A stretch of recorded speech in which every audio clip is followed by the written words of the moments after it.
साहब और सुरक्षा एजेंसियों को कोसना, जो लोग कोस रहे हैं ना सुरक्षा एजेंसियों की नाकामी, सरकार की नाकामी, एजेंसीज की नाकामी कि ये ब्लास्ट हो गया, हमें बात ध्यान रखनी चाहिए। अगर सुरक्षा एजेंसियां फेल हुई होती ना साहब, लाखों लाशें बिक सकती थी, लाखों लाशें बिछ सकती थी। आतंक के फरीदाबाद मॉड्यूल से 2900 किलो विस्फोटक की बरामदगी नहीं हो पाती। ये 2900 किलो विस्फोटक जो मिला है ना, फरीदाबाद से लेकर कश्मीर तक सुरक्षा एजेंसियों के लगातार छापे से ये आतंकी डॉक्टर उमर को पैनिक अटैक नहीं करना पड़ता। ये जो आतंकवादी हमला सोकॉल्ड चलती गाड़ी में हुआ, ये हड़बड़ी में लाल किला अटैक नहीं करता, पूरी तैयारी थी। सुरक्षा एजेंसियां कितनी चौकस थी इसका अंदाजा इसी से लगाएं कि 10 नवंबर को शाम 6:10 पर जम्मू कश्मीर पुलिस ने पोस्ट किया, you can run but you can't hide. ये जम्मू कश्मीर पुलिस ने पोस्ट किया, you can run but you can't hide. इस पोस्ट के बाद फिदाइन डॉक्टर उमर ने 6:52 पर लाल किला ब्लास्ट को अंजाम दे दिया। टाइमिंग समझिए, पोस्ट किया 6:10 पर, जब जगह जगह इस तरह से पकड़े जा रहे थे लोग, बरामदगी हो रही, 2900 किलो विस्फोटक पकड़ा गया, सारे इनके डॉक्टर, कट्टर डॉक्टर आतंकी पकड़े जा रहे थे, 6:52 पर ब्लास्ट कर दिया। ध्यान यह भी देना चाहिए कि अगर सुरक्षा एजेंसियां नाकाम हुई होती तो अहमदाबाद में डॉक्टर ये मोइनुद्दीन नहीं पकड़ा गया होता। दुनिया का सबसे खतरनाक जहर रिसिन से एक झटके में लाखों लोगों को मार दिया गया होता। आज ये जानकारी आई है कि डॉक्टर मोइनुद्दीन और उसका नेटवर्क लखनऊ में जहर से लाखों लोगों को एक साथ मारने की तैयारी कर रहे थे। सब इसलिए राजनीतिक हित के लिए सुरक्षा एजेंसियों को कोसने वाले नेताओं और पार्टियों को ध्यान में रखना चाहिए कि सुरक्षा एजेंसियों की भूमिका आप कह सकते हैं ना, जैसे हमेशा जिक्र होता है गोलकीपर की तरह। मैच को याद रखा जाता है साहब कि मैच में कितने गोल हुए, लेकिन मैच में कितने गोल रोके गए ना, उसकी कहीं बात नहीं होती है। यही हाल यही आतंकी हमलों और एजेंसीज का है।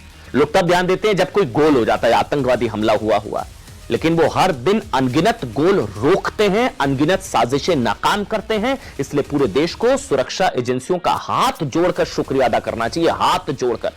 वो लगातार आतंकवादियों के गोल रोक रही हैं। ऑपरेशन सिंदूर के बाद से सुरक्षा एजेंसियां अब तक भारत के खिलाफ, आप जानते हैं, 22 हमले नाकाम कर चुकी हैं, 22।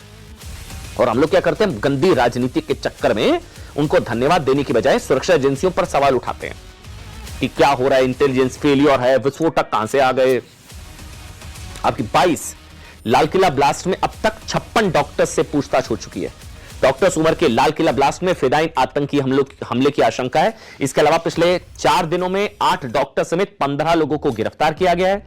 साहब ये फिदाइन मानसिकता वाले डॉक्टर्स जो हिंदुओं को काफिर और देश को दुश्मन मानते हैं, इन लोगों का कैसा इलाज, मतलब कैसा इलाज, ये लोग कैसा इलाज करते होंगे। मतलब आप सोचिए, सफेद कोट के इस टेरर सिंडिकेट का खुलासा यह भी बता रहा है कि आतंकवाद का चेहरा ना बदल रहा है। अब इसको बहुत ध्यान से समझिएगा। पहले अब तक क्या होता कि तोरा बोरा की पहाड़ियों, अफगानिस्तान और ये पीओके में टेरर कैंप्स की बजाय ना, अब ये लैब से आतंकी बन रहे हैं। 4 दिनों में 4 डॉक्टर्स का पकड़ा जाना, 1 डॉक्टर्स का फिदाइन हमले में मारे जाना, इस बात का संकेत है। अब आप सुनिए मैं जो बता रहा था। सोमवार को लाल किला ब्लास्ट में मारे गए doctor Mohammad Umar Faridabad terror module से जुड़ा हुआ है और अल फला यूनिवर्सिटी में पढ़ा रहा था ये, ठीक। दूसरा, डॉक्टर मुजम्मिल बीच में पढ़ी है। डॉक्टर मुजम्मिल शकील भी अल फला यूनिवर्सिटी में सीनियर डॉक्टर था, जिसके ठिकाने से 300 किलो संदिग्ध विस्फोटक मिला। तीसरा, उधर डॉक्टर शकील से पहले एजेंसियों ने सहारनपुर से डॉक्टर आदिल अहमद को पकड़ा। आदिल अहमद, इसका भी जैश ए मोहम्मद से कनेक्शन पता लगा है। और लखनऊ से जैश की लेडी कमांडर डॉक्टर शाहीन की गिरफ्तारी हुई थी, उसके पास से AK-47 AK-47 बरामद हुई थी। इससे पहले 9 नवंबर को सुरक्षा एजेंसियों ने डॉक्टर मोइनुद्दीन को गिरफ्तार किया था, जो दुनिया का सबसे खतरनाक जहर रिसिन को मंदिरों के प्रसाद में मिलाना चाह रहा था। पानी की टंकियों में लाखों लोगों की लाशें भिज जाती था। सुनिए, अगस्त में यूपीएटीएस ने महाराष्ट्र से होम्योपैथी डॉक्टर, ये सारे डॉक्टर आप समझिए, मतलब ये दूसरा वाला डॉक्टर, इसका नाम उसामा माज शेख, इसको पकड़ा था, जो गजवा हिंद के लिए भारत में दंगे भड़काने की साजिश कर रहा था। उससे पहले आइए, झारखंड से गिरफ्तार डॉक्टर इश्तियाक अलकायदा इंडिया का सरगना था, यह भी पकड़ा गया, जो भारत ने गैर मुसलमानों को मारना चाह रहा था। 2023 में पुणे से सुरक्षा एजेंसियों ने डॉक्टर अदनान अली को पुणे से गिरफ्तार किया था, जो तिरंगे की जगह भारत पर ISIS का झंडा, काला झंडा लहराना चाहता था। एक बहुत लंबी लिस्ट है, बहुत लंबी लिस्ट है, जिसमें मैं बता रहा हूं कि सिर्फ डॉक्टर्स ही नहीं, लाल किला ब्लास्ट केस में पुणे जेल में बंद आईएसआईएस आतंकवादी मोहम्मद जुबैर से भी पूछताछ चल रही है।